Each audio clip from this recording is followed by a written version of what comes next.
Mac Power Users, episode 464. Stephen who?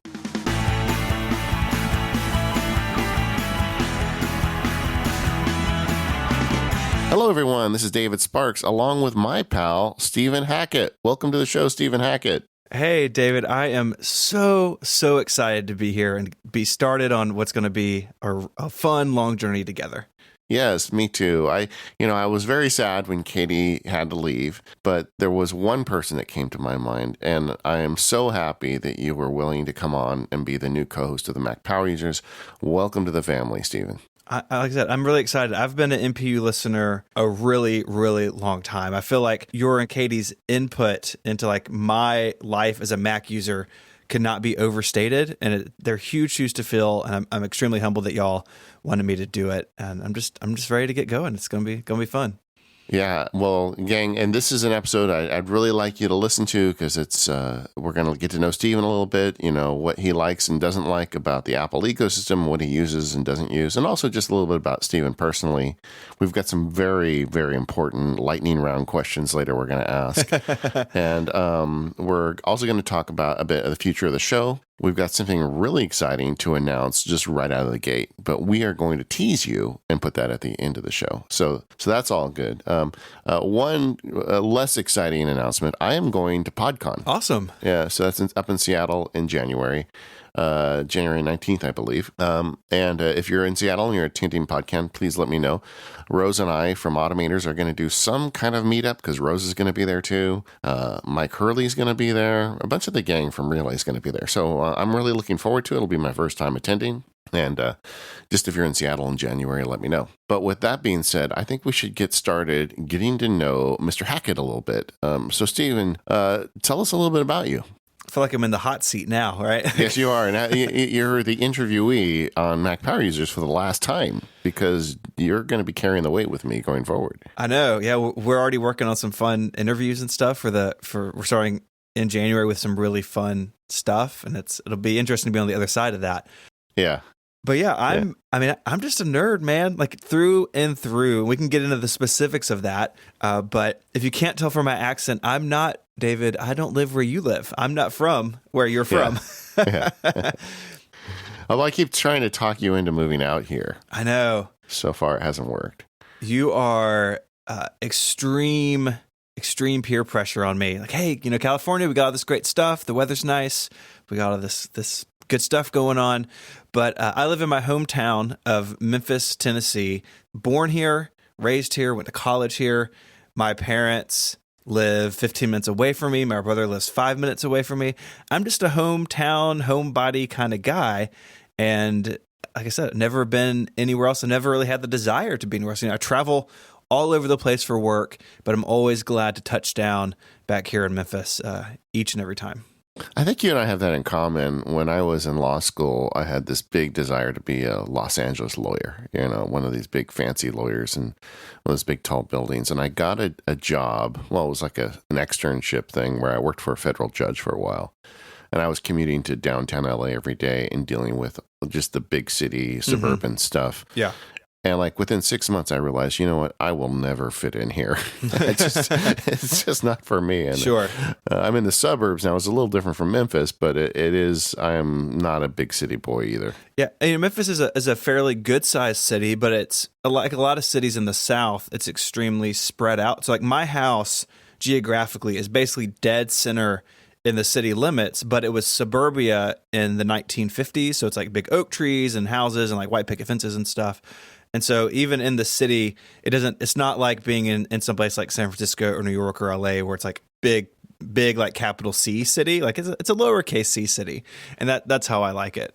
And Stephen, you're married. I am. So I am married to my high school sweetheart. We met when we were 16. I've got to tell this story. It doesn't paint me in the best of light, but being honest with my interview here. Okay. I met my wife in high school at a high school job. It was at a sports complex, and it was like part of the sports complex. They did like birthday parties for kids, like trampolines and tumbling and stuff. That's really popular now. This was kind of one of the first places that had that sort of stuff. And we had a bunch of mutual friends. One of the mutual friends brought her on there. And my only power in this job was the schedule of who closed on the weekends. Yeah. And this girl came in. I liked her. I said, well, she ought to close on the weekends with me. So I abused the 1 ounce of power my high school boss gave me. I never heard this before. And she's like, well, I'm getting all these hours. Anyway, so we hit it off, and we dated in high school and college. I got married at the end of college, and she is my better half in every way. She is smarter than I am. She is kinder than I am. She is just the exact right person the universe put me with in life. And we've been married now like 11 and a half years. We've got 3 kids, 2 boys and a girl, ages 10, 8, and 4. And we have a dog named Eva Corn Dog, who has rounded out the Hackett family in the last couple of years. Wait. Eva Corn Dog? Well, when you got kids, they named the dog. And so Eva, because they were really into the movie WALL-E at the time. Yeah. And Corn Dog, she does sort of look like a corn dog. Like I could see how they got there. So Eva Corn Dog is the 4-legged member of the family. Now, does the dog need to hear the whole word before it comes, or will it just come on Eva? Yeah, she'll answer just to Eva, thankfully, because Eva Corn Dog's a bit of a mouthful. It's a lot of syllables. Yeah, yeah, it's hard to get that out fast when she's running across the street. Eva Corn Dog is like the formal name, right? So maybe like this was true when I was a kid. My mom called me Stephen Michael. I knew I was in trouble if she used that middle name. So we're kind of got the same thing going on with the dog. Well, I don't know if it'll ever be relevant to the show, so I won't tell the whole story right now, but my wife's first impression of me was that I was a monumental jack. So someday I'll tell the story, but I did not make a good first impression. Yeah. Yep, just gonna write that down real quick. Wait till we get to episode 800 for that one. Okay, I'll write it down. That's great. I've shared a lot about my family over the years online. I think a lot of people will know that our oldest son is a patient at St. Jude Children's Research Hospital. He had a cancer diagnosis as a baby. He's doing really, really well now. He's in 3rd grade and doing awesome. And so one thing that's really special about sort of the Mac and like Apple community online is people have really like rallied around us. And every September we raise money for St. Jude. This year we raised like $68,000 for St. Jude in the month of September, which is just blows my hair back every year. And people have been really supportive and kind to us through that. It's been like 10 years now. But if you come across that from me, that's kind of that story of our oldest son. Like I said, he's doing great now, which is a big blessing. Yeah, and indeed, the Mac Power User community was part of that. This absolutely. Year we talked about in the show, and I know I heard from several listeners that donated, and everybody's in there with you on this. Yeah, that means the world to us. It really does. Well, we're going to talk about all your neat, geeky and nerdy stuff you do, but you also have a few hobbies outside of, collecting old Macs. So what are those? So, I spend my day in my studio working at a computer, and like a lot of free agents, the hobby kind of became my job. So I really try to spend time outside of the office doing the things that I love. And so those, for me at least, include a lot of bike riding. Now the kids have come along doing hobbies with them. So like when I was a kid, I was really into model rocketry with my dad, and my dad and I have sort of forced that on my kids. Thankfully, they accepted it. And so like doing model rocketry with them. Our oldest son is Cub Scout, so do a lot of stuff with the pack and outdoor stuff with them. But for me, bike riding, going fishing, going for a walk in the woods, kind of decoupling from the tech is the best way for me to sort of reset if I need some time away. And so, very often if I get a free afternoon or it's a nice weekend, I'll go out for several hours on a bike ride, no podcast listening, no music, just sort of like unplug and think, or sometimes not think, and just get out into the world some and get some fresh air and some sunshine. And that means a lot to me this time of year. That's harder to come by with a bunch of rain and cooler weather. And I miss it. I'm ready for warm weather to be back so we can get back to that stuff. Now, have you got on your model rockets, have you got to multi-stage? Are you guys like shooting them up in orbit? We haven't done multi-stage yet. I think that's probably coming soon. This year, this summer, we got into some really small ones, these really small motors. But even like the smallest motor you can buy, they're so fast you can't see them, and they're tumble returns. So there's no parachute, so they're much simpler, which means they're like $6 a piece, right? So if you blow one up or it goes away, it's not a big deal. And we lost several of those this summer, just kind of like shooting them into the sky and realizing I have no idea where that went. It's gone forever. It just became a firework. Yeah, it's done. I did model rockets as a kid. It was like a hobby I picked up myself because, like you, I grew up a nerd, and I got really good at climbing trees because I only had one rocket, and man, I was not going to lose that thing. And it was a parachute deploy. And so Southern California, there just aren't a lot of really big fields. So even if you'd go and shoot it off in the middle of like a park, there was a good chance the wind was going to get it in some adjoining house or something. Oh, yeah. You wave to it as it goes away. Yeah, exactly. I hadn't thought about that in years. Oh, man. It's fun. It is, right? I mean, and getting out and hiking, doing that stuff is fun too, but I'm in for the rocketry. Something that we should mention to the listeners is Stephen also co-hosts with Jason Snell a great podcast all about the space program, because you're a big space enthusiast too. Yeah, so Jason and I have a show called Liftoff where we cover the space industry, and when that's quiet, we cover sort of the science side of it with some explainer episodes. Like we did this big thing about like how the sun works. Turns out the sun is complicated. I read a bunch of stuff and sort of explained it on a show. We've been doing that podcast for several years now. It's one of those things where Jason and I were just talking about it one day in Slack. We're like, why isn't this just a show? And so I've been lucky enough to see a couple of launches. I've been to NASA several times as press over the years. And so, yeah, it's nerdy, but it's not tech. So it's kind of a fun sort of parallel world I can play in sometimes. When I was a young lawyer, I helped a guy who was, he had a contract problem, but he was a retired Marine Corps general. Mm-hmm. And he was the guy in charge of the launch center at in Florida for years before he retired. And he told me when I had a successful thing I did for him. He says, you know what, you want a front row seat at a launch, you just tell me. And, and this was back when the shuttle was launching, and I was really young. My kids were just being born, and I was just always, still dealing with, the being broke part of starting your life. And I so regret never taking him up on that. I mean, I never did that. I should have. Yeah, Jason saw the last space shuttle launch. This is going to make some listeners feel really old and some listeners feel really young. So I apologize to both groups. But I was born the day the Challenger exploded in 1986. So I've always felt sort of this connection to it in a way that, maybe that's silly, but it happened the day I was born. And so I've always sort of felt that closeness to it. And then when I got older, I started reading about it, learning about the space industry, learning about NASA. I just fell in love with it. Yeah, I saw on Instagram you had posted like Memphis issued a proclamation on the day you were born. Yeah. My uncle was mayor at the time, so was he? A little nepotism, I guess. Yeah, well, I thought it was cool, but then I realized I was graduating high school when Stephen was born. Sorry. You have to be warned. I've been told that I just suck the life out of young people around me. So no. Be warned. That's how I keep relevant. So, and then you got in your education. I'm a lawyer thing on this side. What is it that you? How'd you get started in life, and what's your degree? Yeah, so I have a background in journalism. So in high school, I joined my high school newspaper staff, and that was like an extremely influential thing in my life where I sort of used the Mac for the first time, and this concept I still think about all the time is like a computer is just a really fancy screwdriver to make stuff. Like that all started for me at the high school newspaper. When I went to college at the University of Memphis, I strolled into the college newspaper as an incoming freshman and asked for a job.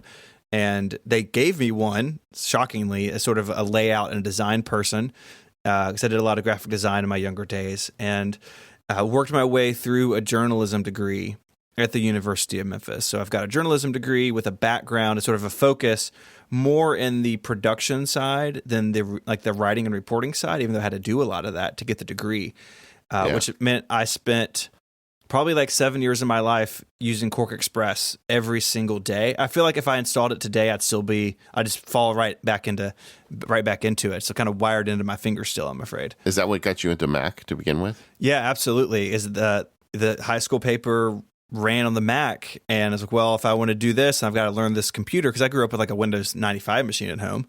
I sat down in front of it for the first time, and it just clicked instantly. Like, I understand what this computer can do for me, and I have this idea in my head. I want to get it out, and this computer is the conduit for that. And that idea, that's all I'm doing in my career, is just chasing that idea now, years and years later. Yeah, it is funny how publishing, or I think even Katie was doing that in high school too. That desktop publishing was such an entry point for so many people. Mm-hmm. It was the Mac's bread and butter. I mean, it was the kind of like the Mac's only strong sector, I guess. Like the only people using Macs in the dark days were desktop publishing people, right? That was the Mac stronghold for so long. I mean, for me, it was because I was a little earlier in the curve. The Mac just did the graphical user interface so much better than everybody else. That was the pull. Mm-hmm. But you're right. It is desktop publishing. I thought we should share with the listeners a little bit about our friendship. I can tell you, I know the first time I became aware of you was when you started 512 Pixels, because 512pixels.net, I believe, right? Yes. Yeah. You started that, and it was like a real deal blog. I mean, when it started, I didn't know who you were, but I started seeing some links to you, and I just started reading, and I immediately subscribed to your RSS feed. And I don't know how long ago. It was very shortly after you started the blog, so I think it was about 10 years ago. Yeah, the blog just turned 10 in the fall of 2018, which is, it's hard to believe that it's been going so long, and I've been consistent with it, and it's funny, if you do anything for long enough, you read or listen to old stuff, and it's like, man, I had some really weird ideas back then about things. Yeah. But I like that it's a continual body of work that's lasted a decade. Yeah, and Mac Sparky wasn't that old then either when you got started. So I felt like we were kind of in it together, although I had never met you, and we had exchanged a few emails, and so you were a person on my computer. For me, you became a real person. It was at Macworld, I believe. It was. It would have been. I actually looked for pictures earlier. I believe it was Macworld 2011. That sounds about right.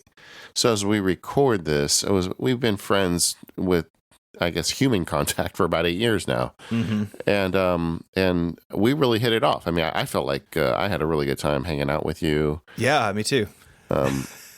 We had an ice cream date. Is the first thing we did together. It was like was it the first thing or was it the last? I thought it was like at the end. I want to say it was like the end of Macworld. It's kind of like people are all leaving or whatever, and there was an ice cream place like around the corner somewhere, and I'd stopped in to get something. It's like, oh, look up, like, oh, there's David Sparks, and we sat down. I feel like we talked for like an hour and a half, and just like about about life, Macs, all of it.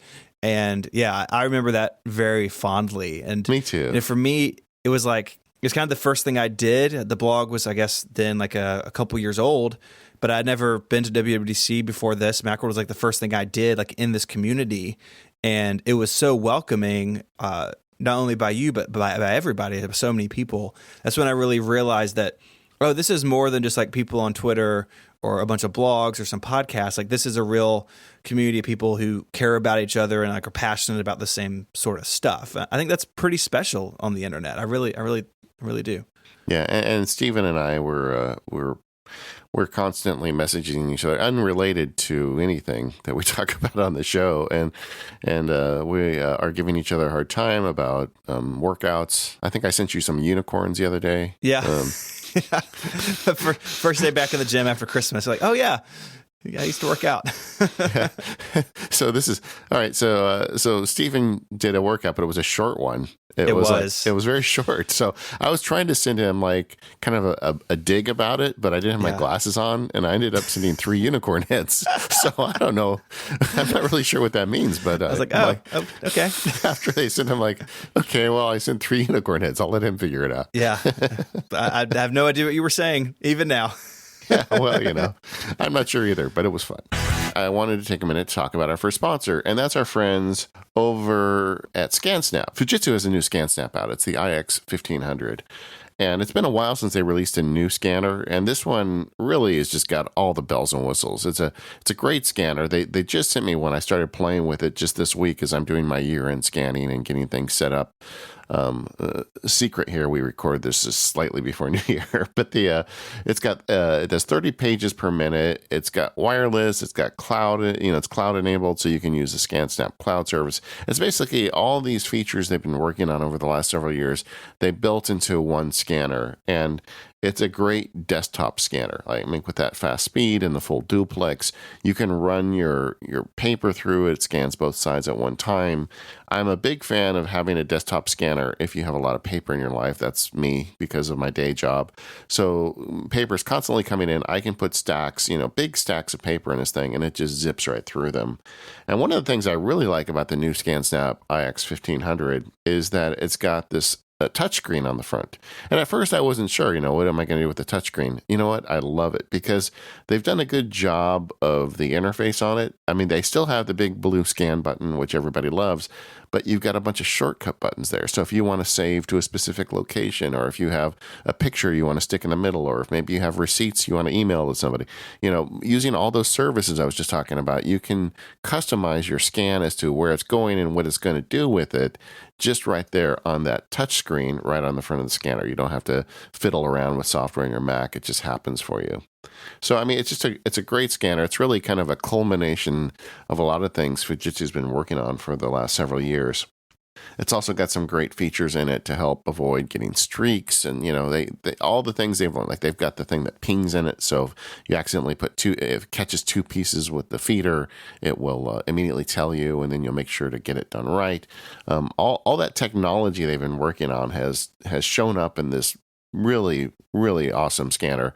That's the Fujitsu iX 1500. Now, if you'd like to learn more about it, we're going to send you to scansnapworld.com. That's where they have all the information on it. We'll put a link in the show notes. If you decide to get one, no matter where you get it from, drop them a note, send them a tweet, let them know you heard about it here on the Mac Power Users. But thanks, Fujitsu, for all of your support of the Mac Power Users over the years and making this really cool brand new scanner. All right. So, Stephen, in addition to shooting rockets, you're a geek. Yeah, professional and on a personal level, both. Yeah, I think we all are. I mean, a lot of the folks listening to the show one thing I always remember is that some of the stuff we talk about on the show it's up to our listeners to spread the word to their families and or the bad news sometimes too. Yeah, sometimes it means you gotta give some bad news. That's right. Yeah. But so it makes sense because you were working, kind of doing a lot of technology stuff in the publishing side of the world throughout college. You eventually found yourself out to be an Apple employee. I did. So I was sort of wrapping up school and needed to help make some ends meet. And actuality, also needed to pay off my wife's engagement ring. Like I said, we got married in school.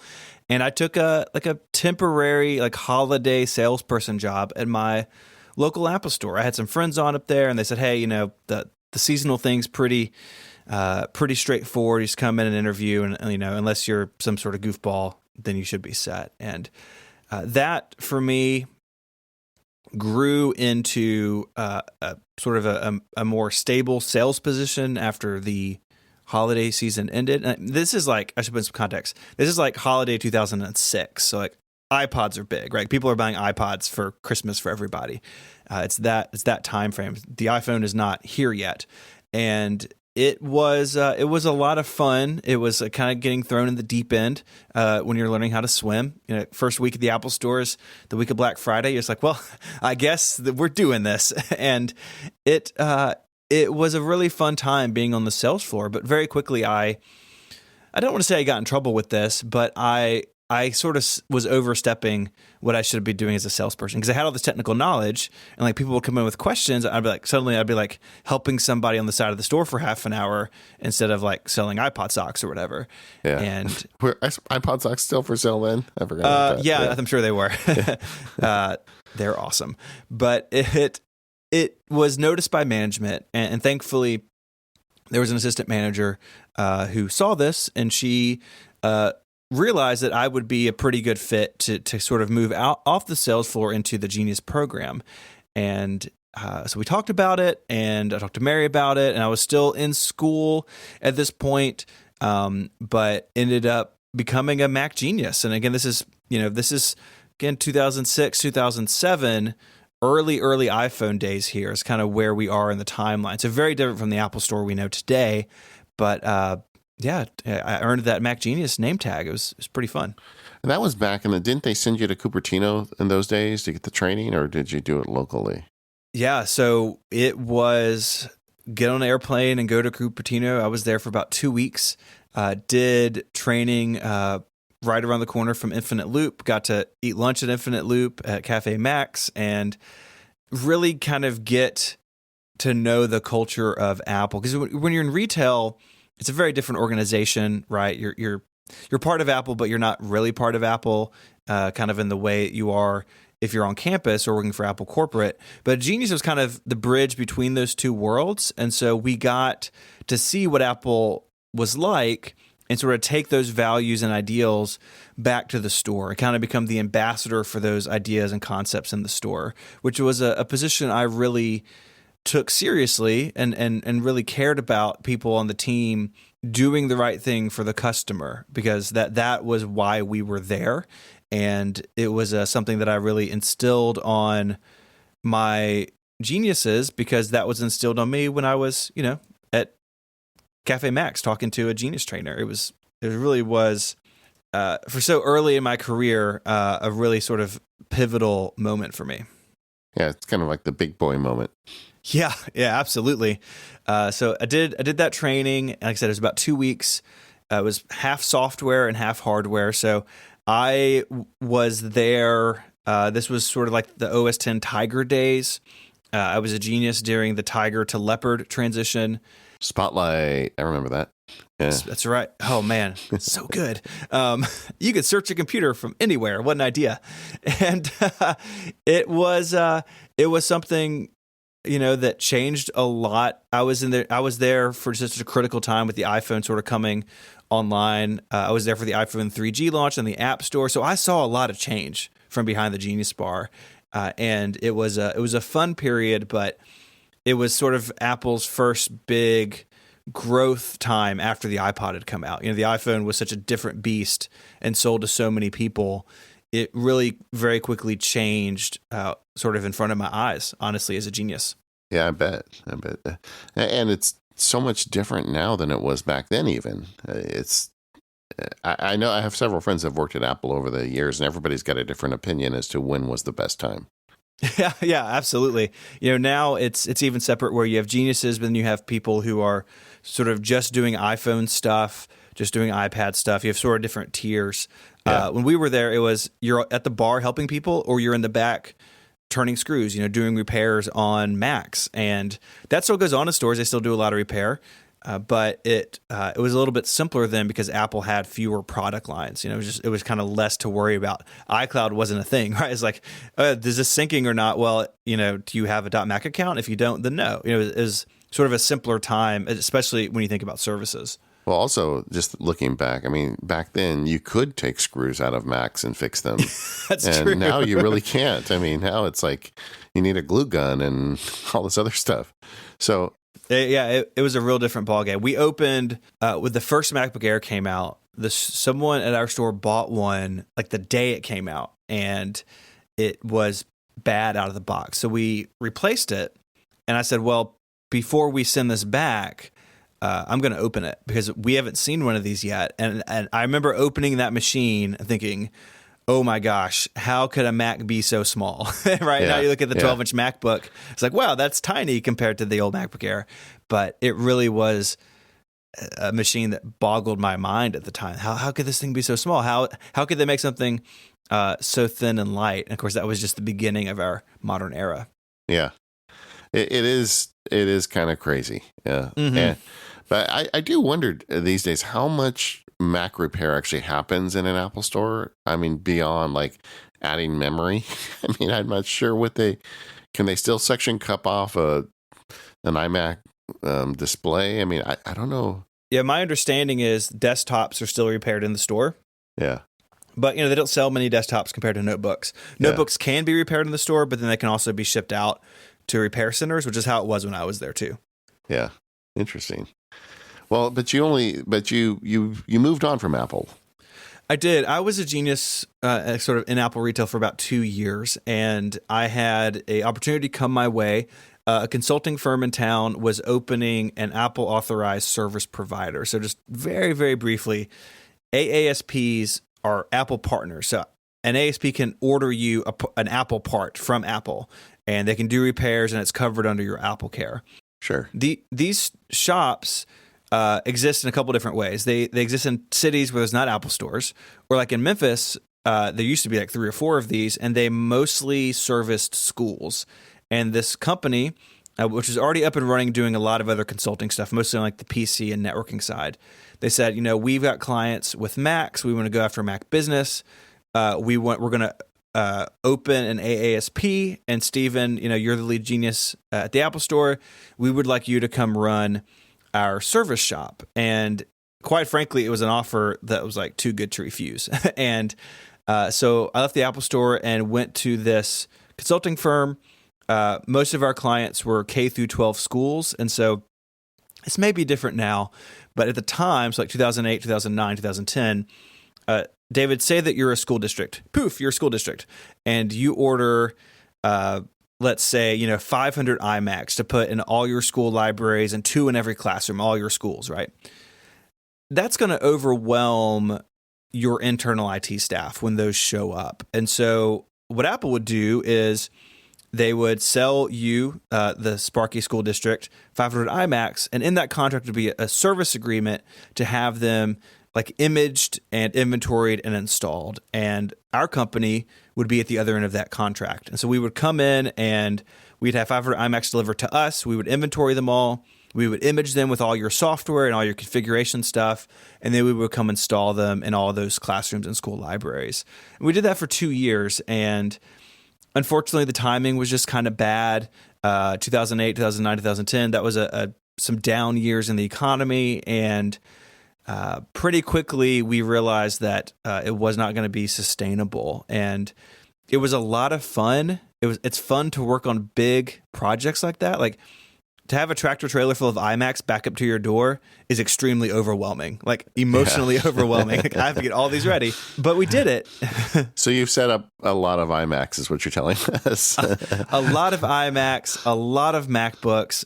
The job that was the worst, we set up, I'm going to say thousands. I don't know the exact number. Thousands of iPod touches for the state of Florida for all their science classrooms. But this is before something like Jamf or like even Apple Configurator. You had to do them by hand. And it was brutal. The tools are way better now if you're doing this sort of thing. But it was fun. I got to learn things like Mac OS X server and learn a lot of networking and learn like how do you solve problems on a bigger scale. The Apple Store, I'm fixing one MacBook for one customer. When you're in 200 MacBooks, it's a different thing. And so I got to learn different skills, but still related to the Mac. And it was a time of intense learning and intense growth for me professionally. But ultimately, the company just didn't make it. So where'd you go from there? I freaked out for a minute, and then with kids and a wife. We ended up at the Salvation Army. So the Salvation Army built a bunch of community centers across the country years ago. One of them was here in Memphis, and I knew some people involved in that. They had kind of talked to me about coming on as the IT director, but they were still fundraising. They didn't need an IT director. They had a staff of 2. You don't need 3 employees and one of them be the IT director. But I ended up coming on there in 2010 as employee number 4, and I spent 3 years basically getting a 100,000 square foot building.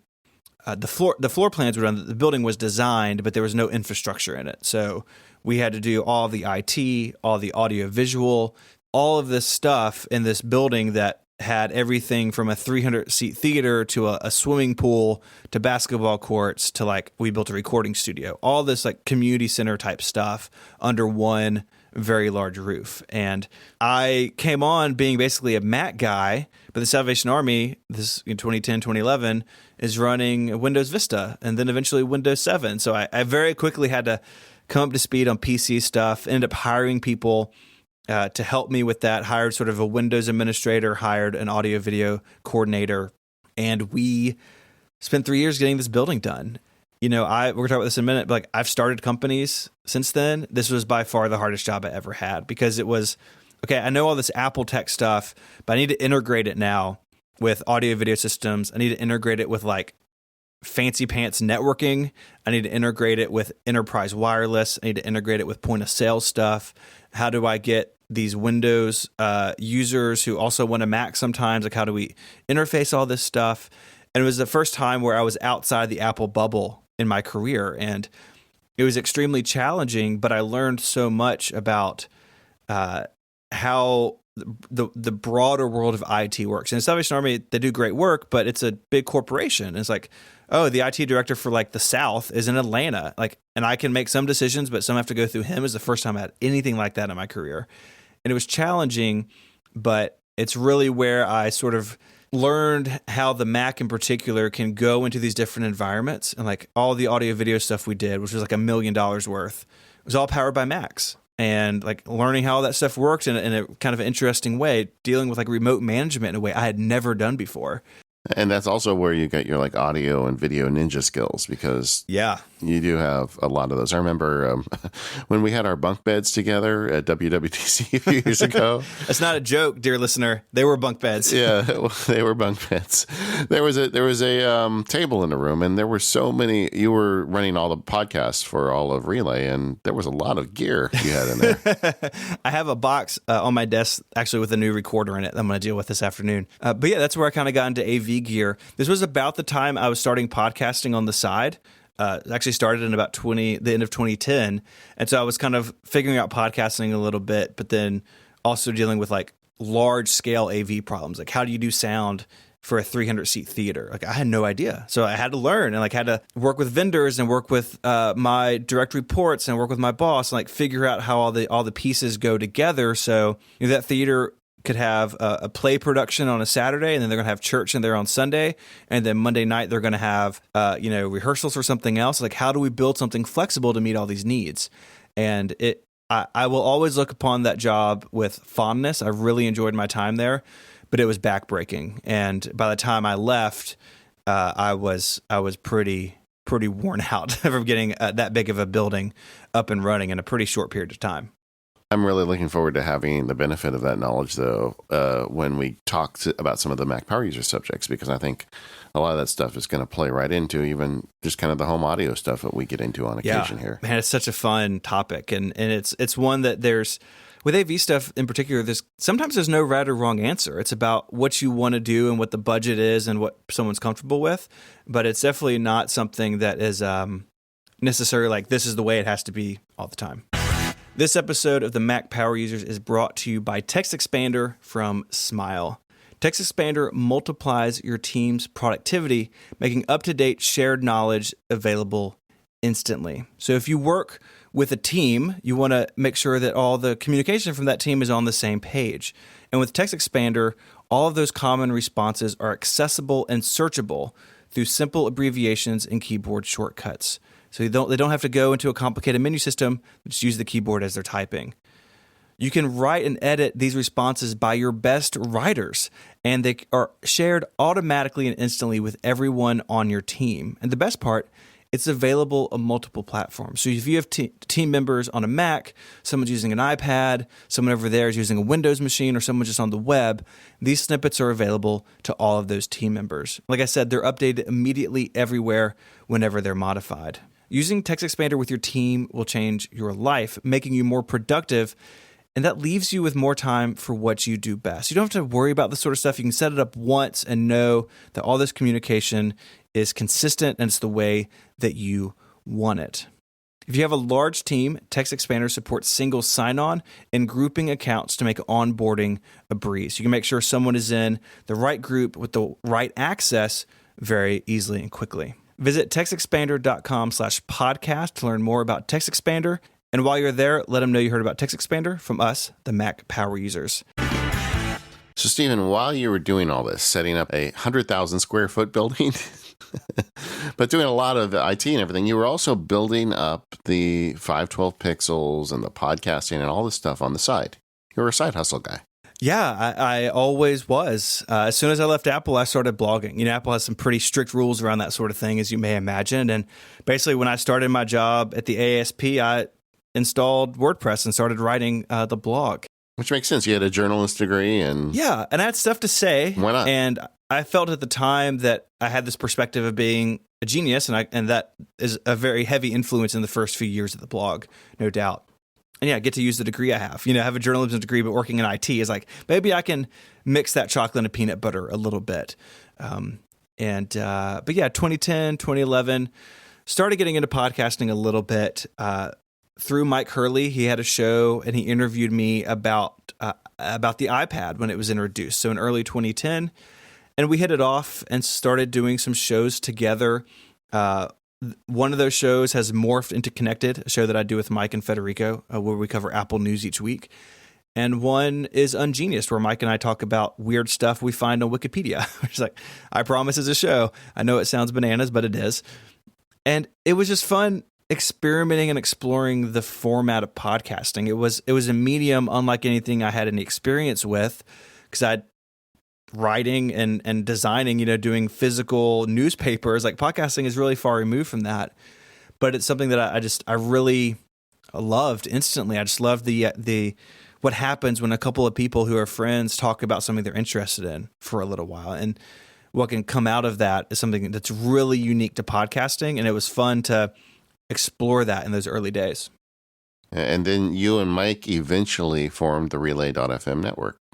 We did. So we started Relay FM in the summer of 2014. So the network will be 5 years old later this year, which is a little mind-blowing, to be honest with you. And, we've been doing shows elsewhere and had decided that it was time to kind of go out on our own, and that we could do this under our own banner, drive our own ship, whatever analogy you want to insert here. And so we launched with 6 shows, and all the shows were pre-existing except Analog with Casey List. That was our first new show. Very quickly, Relay grew to where Mike was able to leave his job, and then I followed suit in the summer of 2015, leaving my job behind and sort of jumping in with both feet into Relay FM and 512 Pixels, putting those things together to put food on the table each month. I actually feel like I played a small role in that. I'm proud of that. You did. So I got to tell the story. So at WWC 2015, so Mike's been independent, Relay's a year old. I was already on the fence, and I was kind of at a point where, like, I'm making enough from Relay, I could do it, but I was nervous about it. And you and Jason Snell, we sat down at this tea place in San Francisco around the corner from Samovar. Yeah. Samovar. That's right. Yes. Like this weird outdoor mall. It's kind of a weird spot, but, and you and Jason, I mean, I don't want to say you ganged up on me, but you ganged up on me. You're like, look, like, if the money's working for you, you could do so much more with Relay if you're full time. You should do it. This is like your chance. This is your moment. And that stuck with me. And I basically turned in my notice when I got back from San Francisco. Yeah, I don't like, we do the Free Agent podcast, which just, by the way, I guess I should tell everybody, if you haven't listened to Free Agents in a while, we've just transitioned that podcast. Mike and I, in January, have turned it into a new podcast called Focused, which is more broad productivity discussion, because we found so many people were listening that weren't free agents, and we said, well, let's make the show what the listeners are. But anyway, during the free agent run, I was always very careful never to tell people to quit their job. But you were an exception for me, because it was just so obvious. I mean, you were, first of all, you're so well suited to run Relay. You and Mike make such a good team. And I knew that the network would just blow up if it had 100% Steven behind it. So I'm glad that you did that. Yeah, and that's effectively what happened. I was able to start new projects and get things going within the company that needed to be done. And now, several years into it, there's no looking back. Yeah. Now, underlying everything that you do, Stephen, let's forget about your fancy, successful business for a minute. Done. Put that aside. Underline everything. Underline everything. You love old Macs. I do love old Macs very much, and it doesn't come from nostalgia, because, like I said earlier, you weren't there. I wasn't there. I grew up with a Windows 95 machine. I started using the Mac in 2001 in the OS, 8.5 OS 9 days. installed OS 10, like 10.2, I think, like my senior year of high school, which was, it was a couple years old at that point, but we were using older Macs and that's all they would run.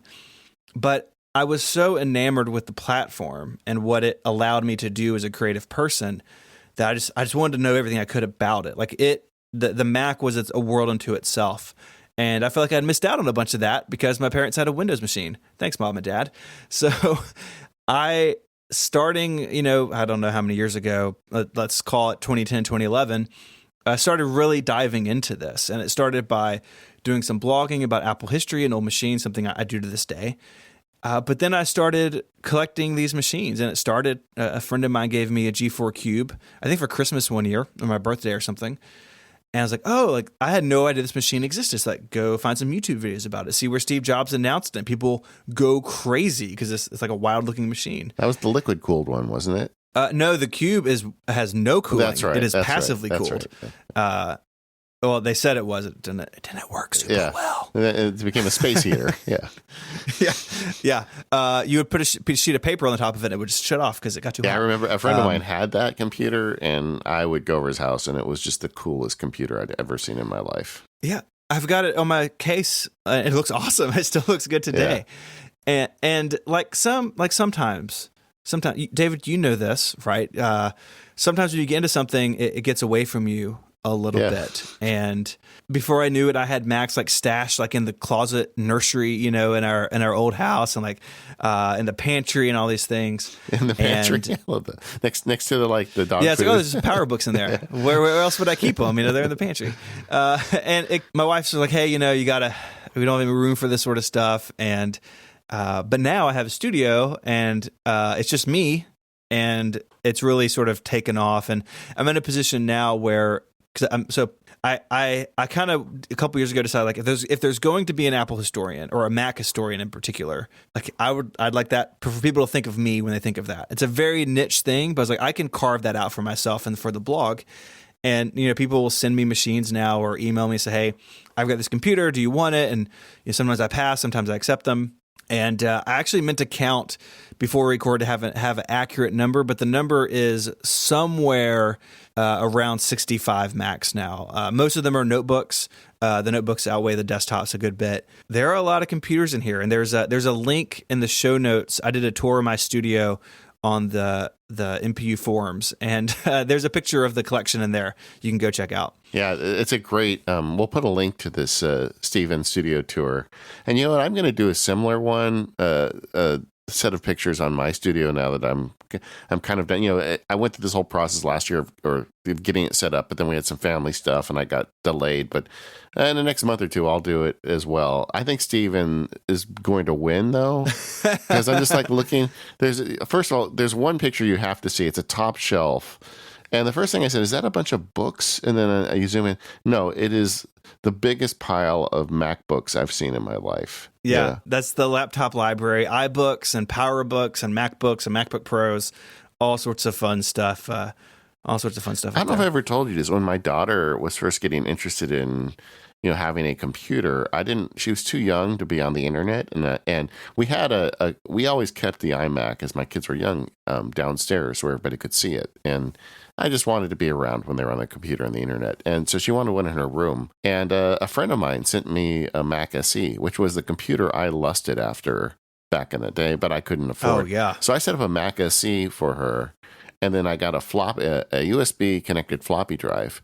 And she would write stuff on the Mac SE, and we'd take the floppy up. So she's now 22 years old, and she started on a Mac SE. That's probably a rare class of people. Yeah, exactly. But yeah, I just find it so interesting to see where Apple's been with the Mac and where they're going to go with the Mac. I think can be partially informed from the past. And at the heart of it, I'm a hardware guy. Like when I was a genius, I always loved hardware troubleshooting, hardware repair. I still love that sort of stuff. And so just seeing how something like the MacBook Pro has evolved over its lifetime, it's now 12 years old as a platform. Seeing how it's changed is really interesting to me. And it's afforded me some cool stuff over the years. So this summer, I got to go to the Henry Ford Museum. I donated 13 iMac G3s to them earlier last year. I had done a project a couple years ago to round up all the different colors. Even in the studio, there was not room for 13 iMacs. And So I donated them to the Henry Ford. They do America Technology, sort of is their focus. And they were on display. So I got to go up there and I spoke at their Maker Faire and got to see the iMacs on display. It was really pretty cool. And that was only possible because I had the sort of wild idea to like, I wonder what all 13 iMacs look like side by side. Somebody should do that. I love, though, that you made a museum donation from your collection. It's pretty wild. So I'll put a link in the show notes to a video I did when I was at the museum, and it's got like my name on the plaque and stuff when they're on exhibit. It's pretty fun. And just looking at these pictures right now, I do have to tell you that the winner of all these Macs, I mean, you've got a 20th anniversary Mac here. Mm-hmm. Looks like, is that gray one? Is that the Mac that had the TV tuner built into it, if memory serves? Yep, Macintosh TV right there. Yeah, I remember that one. Not a great computer. Yeah, I'm sure. But it was a great idea for like a dorm room, right, at the time. Oh yeah, perfect. But the winner is the Cube. Honestly, just looking at all of them here. The Cube, it just stands out. There's nothing like it, and it's something that if I had to get rid of all of these and I had to keep two, I would keep the 20th anniversary and the Cube. Yeah. Hands down. We haven't even talked about it, but Steven does a YouTube channel, so he shoots like a lot of cool videos around Macs and Mac history.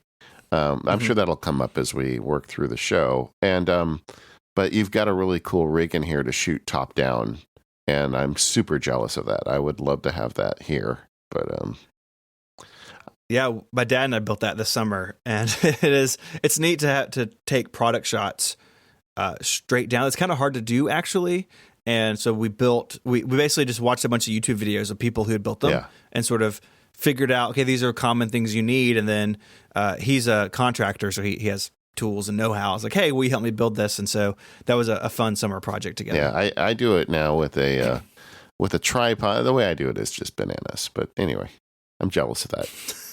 Totally unrelated to the show, but I'm jealous. No, it's all on the table today. I'm in the hot seat. Okay. This episode of the Mac Power Users is brought to you by Luna Display, and Luna Display is the only hardware solution that turns your iPad into a wireless display for your Mac.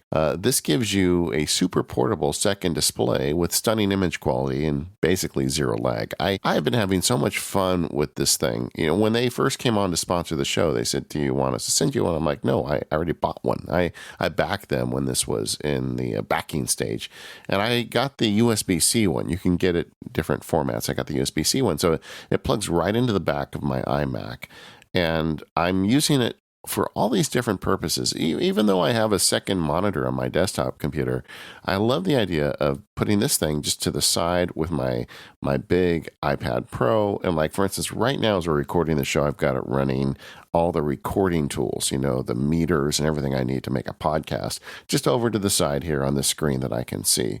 But I've been having a lot of fun just playing with it around the house too. Like the other day I was using the Luna display with my iPad in another room, and it worked. It was kind of like having, because I don't have a laptop, it was kind of like having this virtual Mac on an iPad, and I was using my keyboard with it, and it works fine.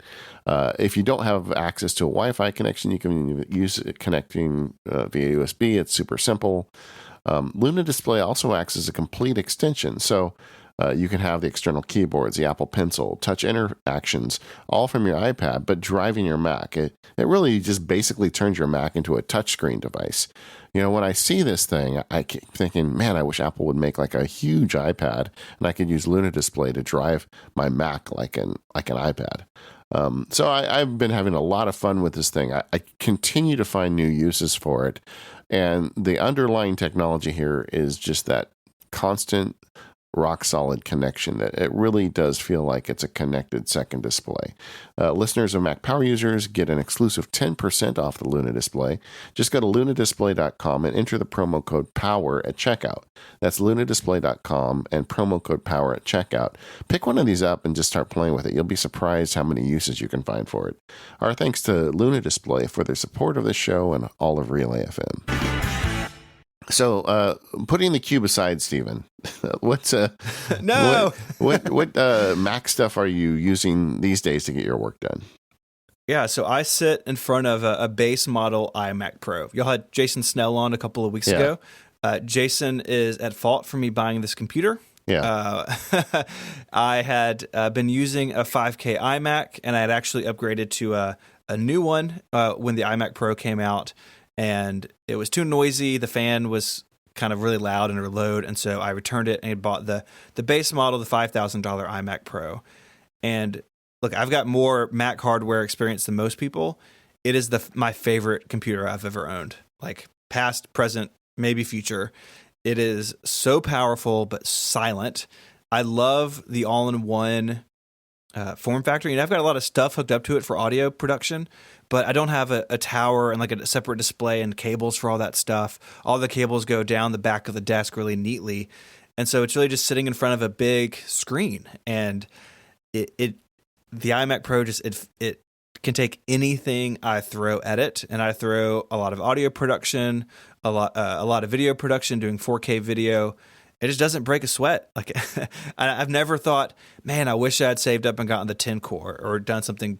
Like the base model is plenty for me. Yeah. And I'm doing a lot of real big media work with it. No, I agree. It's one of those purchases that just hurts once, but you're really happy every time you use it afterwards. Yeah.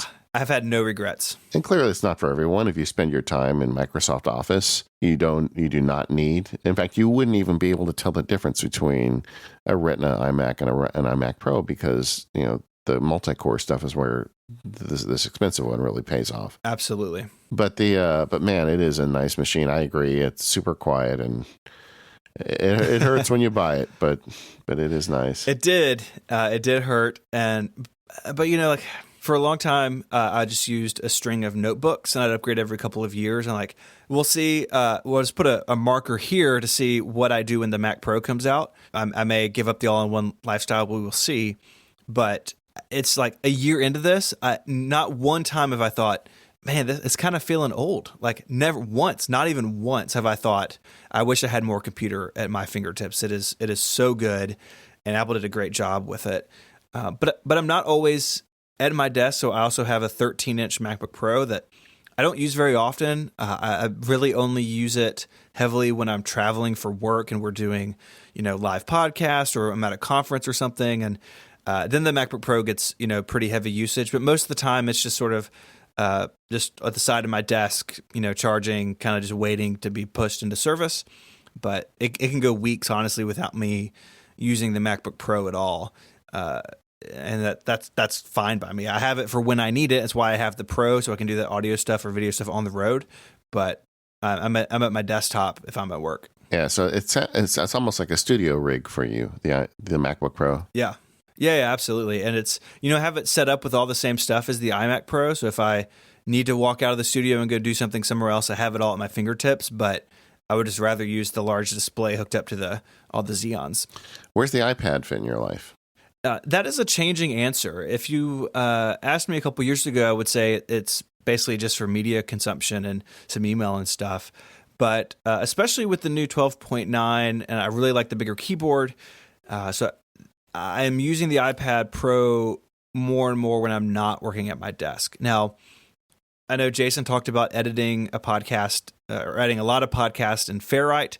I actually, right before we recorded this show, I edited my first podcast in Ferrite. I did an episode of Ungeniused in it. It's not for me yet. It's going to take some time to get used to that because I use Logic every day. But for non-audio work, the iPad Pro is taking over more and more. Where I would have taken the MacBook Pro, say if I were going to go work at a coffee shop for the afternoon, or go work, say at one of my parents' houses or something. When I would have taken my laptop, more and more I'm taking the iPad for the administrative stuff, for show. I spend a lot of time doing show prep, as you might imagine. And all that is just great on the iPad Pro. Things like Google Docs could be way better. I'm sure we will talk about that at some point. But for the non-recording stuff, the iPad Pro can really almost do all of it now. And it's just a matter of me sort of getting adjusted to the way that my workflows need to change on iOS. But there are a lot of things where I prefer it now, but it's still, if I'm working, I'm usually at the iMac Pro. That iPad work usage is still pretty low percentage wise, but I feel like it's always growing. Yeah. I think that's a common, I think that's a sane response to it, honestly. You use it where it makes sense. Yeah. So sure. like if you're taking a trip, but you're not doing a live show, do you still bring the MacBook Pro? So this year was the first time I left it behind. So I went on like a week of vacation to go visit some extended family, and I just took the iPad. I was doing no recording. I didn't have a microphone with me. I couldn't record if I wanted to. I had a little bit of admin stuff here and there to do, and the iPad Pro was great. So it also kind of depends on if it's a work trip, but we're not recording. I may bring it, especially if I'm traveling with Mike, and he doesn't travel with the Mac, so sometimes it's helpful to have one for certain things. But I suspect there'll be more and more opportunities in 2019 to leave the MacBook Pro here and just take an iPad Pro, especially if it's a vacation or sort of a low work trip, if that makes sense. All right. I'd like to, for the listeners, just kind of let's set a baseline for, introductory Stephen. Some of the apps you use and stuff, because, that stuff always comes out as we work through the show. Yeah. And I know that this is always changing for both of us, as along with the listeners too. But as we sit here and you're getting started on the Mac Power users, what are some of your common apps? Like, for instance, what do you use for email? I use a lot of stock Apple applications. So I use Mail on iOS and macOS. I have a SaneBox account. They're a sponsor, but I've used their product for a long time. So I get all the cool SaneBox stuff, and that works in any mail client, as you know. So I can use Mail, but still have things like snoozing or the same black hole and stuff. That's a really great combination for me. I actually like Apple's default Mail app. I know some people don't, but it works for me, and I've used it for a long time, and it works really well for what I need from it, and it's built in, so I use that. I've been doing an extended AirMail thing right now. Rose talked me into it. And you know what? It's actually a lot more stable and better, but there was some wonkiness I was having with it last night. And last night I opened up Apple Mail on my iPad for the first time in about 6 weeks. I'm like, this is still a pretty good app. Like the problem I was having in AirMail, I didn't have in that, but then all the automation stuff in AirMail is so powerful.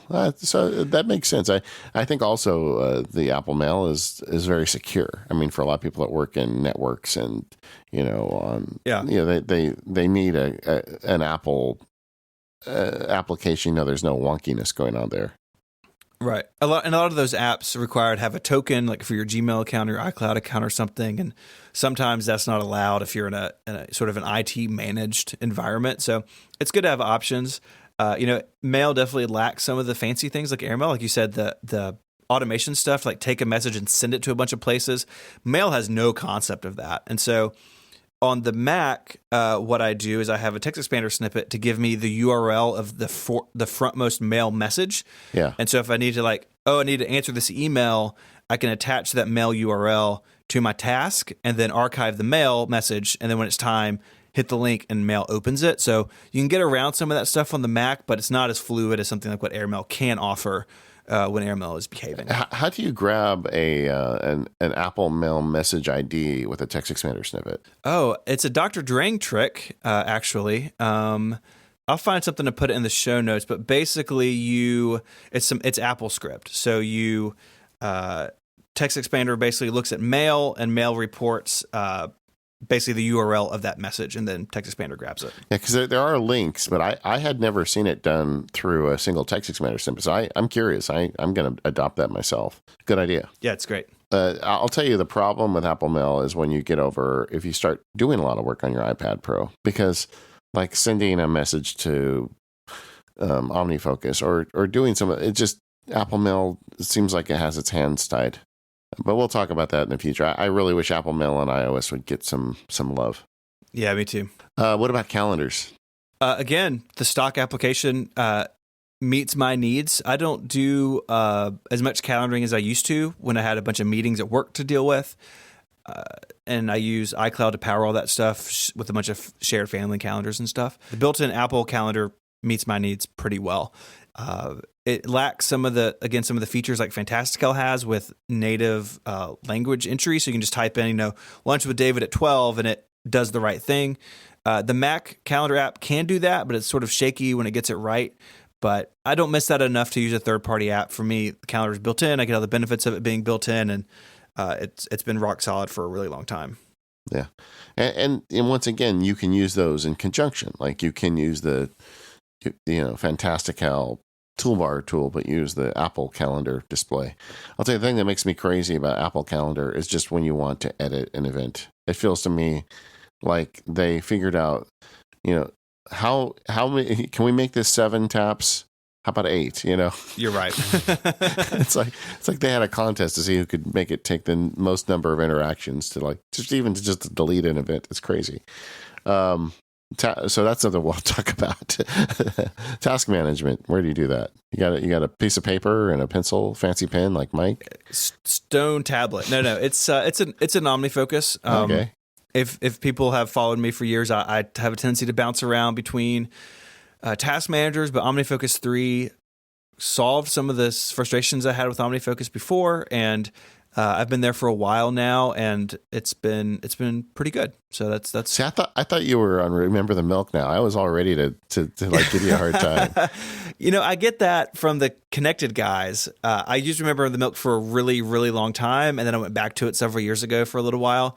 But they like to stick it to me that I used an app with such a silly icon. But I've used that. I've used Todoist. I've used To Do, the number 2 DO, which I like as well. But OmniFocus, all those power tools that you guys talk about are why I'm there at this point. What about cloud storage? Are you iCloud, Dropbox? Where are you at with that stuff? Basically, all of my working files are on Dropbox through either folders that are just there to me, but I do a lot of collaboration with a bunch of podcasters and editors and stuff, and so I have a lot of shared folders. No one at iCloud has gotten the message that people may want to share folders, so it's still all in Dropbox. But I do use iCloud. I pay for iCloud storage. I have my photo library there. I use Apple Notes. I use the calendar and contact syncing and all that stuff. So I have a lot of stuff in iCloud, but when it comes to shared files, all of that's in Dropbox. In fact, on my laptop, there's very little on the SSD that's not in Dropbox, honestly. And so now let's talk about the production side a little bit. So there's a couple of things you do that I think are very interesting and production heavy. One is you do a lot of like editing and audio podcast work on that fancy iMac Pro. What's your weapon of choice for audio work? So I'm recording everything in Audio Hijack. I edit in Apple's Logic. Logic is a program that I use 8% of it. Maybe not even 8%, maybe like 5% of it, because it's a music production tool. Yeah. And it's got way too much stuff for what I need, but it's kind of the best option for what I need to get done at this point. I have some hopes that there'll be some more options there in the future on the Mac, but for now it's Logic. And Logic's, plenty stable, and I can get around it very quickly. So I've gotten to a point where I can get what I need to get done in there pretty quickly and pretty well. So all the editing is in Logic, and then I use a tool that Marco Arment wrote called Forecast to take my Logic export and make it an MP3, put the chapters in, do artwork, and sort of all the metadata, and then it's done. So it's Audio Hijack to record, Logic to edit, and then Forecast to make MP3s. And then Stephen also has a YouTube channel, and I'd recommend everybody just go subscribe because it's one of my favorite channels. It's got good content, doesn't overwhelm you, and every time you post something, it's delightful. My favorite one is the external shot of you trying to carry all the Macs into your shed. Still, someone left a comment like, "You're going to hurt your back." I'm like, "Yeah, I know." But you do some video production. I mean, we talked about your table, your top-down table, and I know that you've got like kind of rigs in your home studio to shoot a lot of video. What software do you use to make those? So I'm editing in Final Cut. It's very different from Logic, but it's similar enough where if you know one, you can kind of figure out the other. And something like Adobe Premiere, which is overkill for what I need to do. And so I'm using Final Cut there. The YouTube channel is definitely a side project. It is, in fact, as we're recording this, there hasn't been a video up for a while, but I'm actually working on one basically as we speak that'll be up right after the new year. So it's definitely something that is not a primary outlet for me, but it scratches a creative itch that I have. And it's sort of fun to learn about the video side of things. The audio stuff I have down, but learning about cameras and lenses and how to shoot stuff and what looks good and what doesn't, all the editing has been a real learning curve, and it's something that I've really enjoyed over the last couple of years. that's me too. I started with this new office and studio. I've got a YouTube channel now, and I've been putting content out. And I'm not doing it really for the sake to become a famous YouTuber so much as I just want to share more. And it's such an easy way, and it is just kind of a fun experiment to play with it. I've really enjoyed doing it as well. It's fun to do something different, right? And YouTube is a really big place, and so I feel like I can experiment and try things and see what works and see what doesn't, with like my audience noticing. And sometimes, I've got some videos that have gone pretty big. I have one that went really viral, but most of them, it's people that we know checking them out. So I get good feedback, and it's fun for that give and take. It's fun just to show off all this like stuff that I have in the office. And, some people haven't seen a 12-inch PowerBook up close. Like, what was that machine about? And I can explain it and show them like really nice videos of it. And the way I view it is like, if someone's going to put something like that on YouTube in 4K, it might as well be me because I have it all. And so it gives me sort of a reason to keep the collection and to keep it up. And it gives me a place to share some of that stuff that I don't get to do in other formats as easily. I agree. I think there's some things that make sense to be written as words, and some things that make sense to be done as a audio podcast, and some things that make sense as a video. And I want to be able to play in all those sandboxes. Totally. I agree 100%.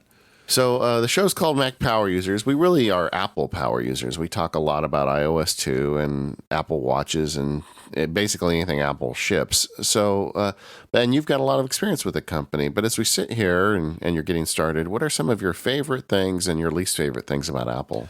Oh, man. I think they've gotten really good at the stuff that glues their products together. So I love that if I create something and save an iCloud on my iPad, that it's on my Mac the second I wake the Mac up, or vice versa. That all the iCloud stuff has gotten really good, and for the most part, and I like that you're sort of rewarded for being in the ecosystem.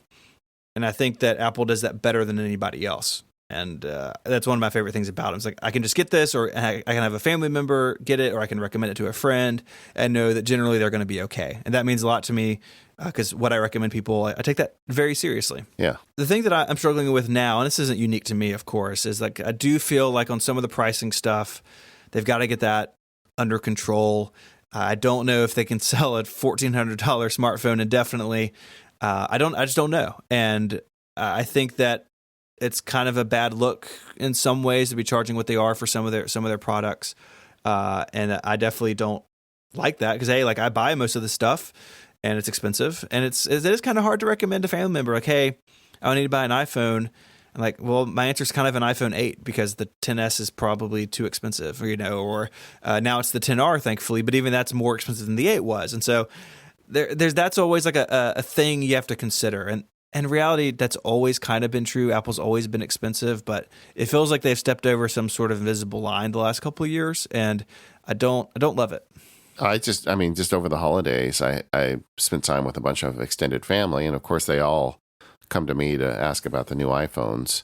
Mm-hmm. And I told them, because these are people who don't listen to Mac Power Users, who don't get them, they don't even know what Siri shortcuts is, and they never will. And I said, look, I think your starting point is the 10R, and go Totally. Look at it. And then if you can find, these are the things that make the 10S different. And if one of those is super important to you, like one of my family members really wants the biggest screen possible, I said, mm-hmm. You're going to pay for that. You can pay a lot for that. But I think, and that wouldn't have been true a few years ago. If the pricing was a little more consistent with what it used to be, I would always tell people to start with the best one. If you're going to get the phone, get the best one. But I can't do that anymore. Yeah, I think that's right. And this year, like in 2018 in particular, Apple's done a little bit better job. Like, yeah, the 10R is like a great sort of compromise there. It is a little more expensive, but you get most of the good stuff out of the 10S. Honestly, like it's a great phone. Yeah. And likewise, the MacBook Air is sort of back. And yeah, it's probably a little too expensive, but now there's kind of a default answer again if someone wants to buy a notebook, and that's good. So like they're making stride, but I don't love it. I don't like that. I feel like I sort of have to temper any of my advice with like, if you can afford it, or if you can't, here's another option. I miss this sort of simplicity we used to have. I think they'll straighten it out one way or the other, or we'll just get used to it, I guess. But I don't. It's definitely something that I struggle with as a consumer and as someone who sort of talks about Apple, critically. It's a complicated thing to broach, I think. Well, it'll be fun to see how that progresses. I mean, I think they're very focused right now on trying to prove things to Wall Street, and that can be a road to disaster for Apple. But I think so. Before we get on, we got one more sponsor, but after that, I definitely want to talk to you about a lightning round, and we have a big announcement. This episode of the Mac Power Users is brought to you by our friends at Hover, who are celebrating their 10-year anniversary this month in January. That's pretty cool. With Hover, you can find the domain that shows the world who you are and what you're passionate about. So my blog, talked about it earlier, 512pixels.net, that domain is registered at Hover. It's been at Hover for forever, basically. And the name is something I get questions about, and it comes from the size of the display on the original Macintosh. 512 pixels helped define 72 DPI. Again, sort of a screen resolution that all of us know about because of that original Mac. And I like that it's like a sort of a nerdy reference to the original Mac that some people won't get, but those who do, makes them smile. And when I came up with that idea, the domain was available. I've registered a bunch of other domains around it, all of that through Hover, and it lets me put my idea out into the world, sharing stuff about old technology. The great thing about Hover is they allow you to keep your domain separate from your hosting. So my domains are there, my hosting is somewhere else. And that means you don't get stuck with services that don't meet your needs, that you can really pair your domain with whatever you need to do with that domain. It's a really critical difference. I also love there are no upsells. It's a clean user interface. Look, we've all been to those registrars where they charge you for this and they charge you for that, and they try to put something in your cart behind your back, and they're going to charge you to keep it private. There's no upsell. There's no of that tricky stuff with Hover. It's very straightforward. And if you have a problem, their customer support team, they're just unbelievable. DNS can be confusing at times. I've had questions about it, and you can talk with a real life person. They know what they're talking about. They can give you an answer definitively, and they can get you on your way. And it's something I really appreciate as someone who's really busy. As I mentioned, Hover is celebrating their 10-year anniversary this January. So they're putting out some pretty awesome promotions from January 16th through the 30th. So here's what they're doing. .com domains will be $10. $10 domains for email, $10 domain transfers, and some 99-cent domains as well. $1, 99 cents for a domain. It's hard to believe. So keep an eye out on the Hover website or social media to see when those offers go live over the course of January. And go to hover.com/10years to find out more. That's hover.com/10years to find out more. My thanks to Hover for their support of Mac Power Users and Relay FM. So I thought it'd be fun to do a lightning round, just to kind of ask some silly questions, short answers, let the audience get to know you a little better. Okay. Whew, I'm ready. Okay. Pancakes or waffles? Waffles. Light mode on your Mac or dark mode? Light mode, surprisingly. Yeah, I thought you'd be a dark mode guy. Not for me. Headphones or earbuds? Headphones. I'm learning so much about you, Steven. Office or iWork? iWork. Yeah. I thought I had you down for an iWork guy. Yeah. Do you know how to Snapchat? No. Too old. Do you know how to Snapchat, David? I do. Oh, so you got kids the right age. See, my kids are too young. I do. I'm in no man's land in the middle. Instagram stories, you know what those are? Yes, I love Instagram. I am increasingly becoming an Instagram fan myself. Let's put our Instagram handles in the show notes so people can follow along. Coke or Pepsi? Coke. Right answer. Yes. Are you a video game guy? I had no idea. Do you video game? I do not video game. Yeah, I kind of expected that, but I wasn't sure. Yeah. No. What about sports ball? You got any? Are you into sports? Yeah, I love college and college basketball and the NBA. Basketball. All right. Well, what's your favorite NBA team? For Memphis, we have a home team, the Memphis Grizzlies. Not always stellar, not always the top of the league, but they're a lot of fun to watch, and they're local, so I can go see them anytime I want. Nice. Favorite animal? Giraffe. Okay, you got to explain that one. They're tall and funny looking. Like, what else do you need? Like, they're so unique. Okay, well, I wouldn't have guessed that. It came out of my brain quickly. It's the lightning round. It's just whatever happens. All right, I got you. HomePod or Echo? HomePod. I thought you were an Echo guy. I've changed teams. I don't want to say how many HomePods I have, though. Okay. That'll come out of the course of the show. Yeah. Well, I got another one over the holidays, so I don't want to say how many I have either. Well, sure. Me too. We'll keep that secret. $250. How do you say no? The siblings. One younger brother. Right. And your brother is super into video production as well, right? He is. He runs a nonprofit. They do work in South Sudan, and a lot of their fundraising is through video documentary stuff they shoot in South Sudan. It's really cool. Nice. Mountains or beach? Mountains. So now if you moved to California, you'd have both. That's true. That is true. All right. Favorite Star Wars movie? Empire Strikes Back. Okay, good. Now, this one is very important. In fact, I should have asked it to you before we confirmed you coming on the show. Han shot first. True or false? True. He definitely shot first. Good. Come on. You passed. Good. That's good. Okay, old Mac guy. Newton or Palm Pilot? Newton. All right. Alien. What's your favorite Alien movie? Arrival or Independence Day? Arrival. Okay, I have to disagree with you on that one, but we'll save that for another day. Okay. Spotify or Apple Music? Apple Music. Yeah, well, that many HomePods, right? Yeah, there's one in every room, basically. Yeah. Just a string of them. What's the best live concert you've ever attended? The Avett Brothers. What's the last thing you binge watched? Travelers on Netflix. It's incredible. I saw season 3 just came out. I haven't watched it yet. It's really good. It's got the Will and Grace guy. I've watched the first 2 seasons. Okay, yeah. I'm in. Okay, I asked my kids, what's the one question I should ask Steven? And they gave me one. They said, English monarchy, good or bad?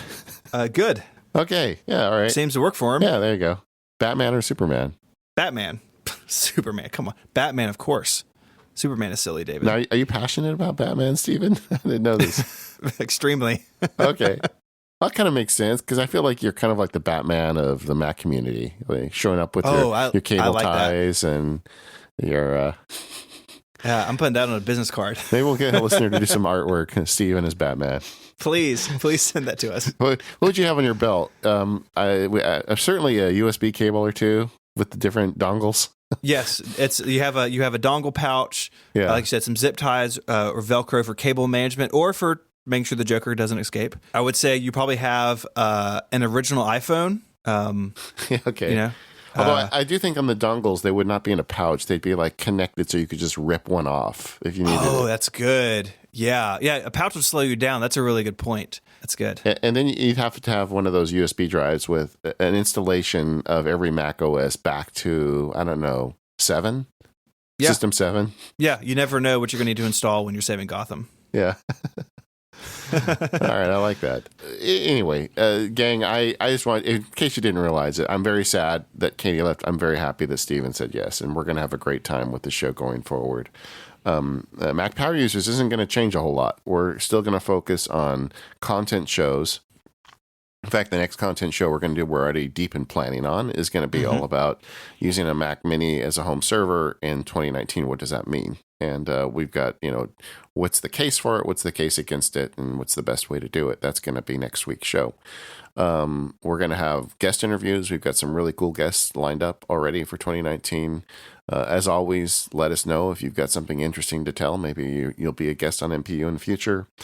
A lot of cool plans. One thing we're going to do, we're planning for episode 500, which is going to happen in late summer. And we've got some ideas for that. We can't share them just yet because we're not sure. But we have news. Steven, you want to share the big news? Yes. So we are going to do a live Mac Power Users in Chicago on the evening of Saturday, March the 2nd. So, David, you're going to be in town. I'm going to come up, and we're going to do a live show together, which is just a ton of fun. So there is a URL in the show notes to a ticket page. It is a pretty small venue, and so tickets are going to be more limited than we would like, but this venue is really great. We've done some other events there in the past. Tickets will be $20, and there'll be VIP tickets that come with pizza and hangout time after the show. Those will be $30. All the information is on that page. If you're interested in this and you're going to be around, definitely check it out. If you have any questions about it or anything, you can get in touch. There's an email link right there on the page that comes straight to me. And we're just really excited to bring MPU out on stage and do a show together. So we have some ideas about what we're going to do, and I think it'll be a real fun, nerdy evening in Chicago.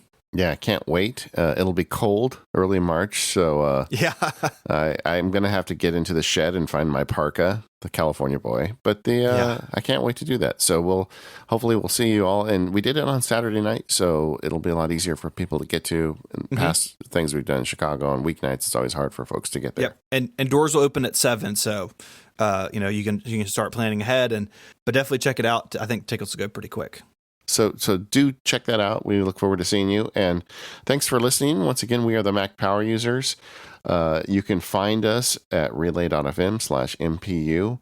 There's a cool website you may not know about. If you go to macpowerusers.com, it's a list of all of the episodes of Mac Power Users since the beginning, way back. So you may want to check that out if there's any prior content you want to catch up with. On Twitter, we are Mac Power Users.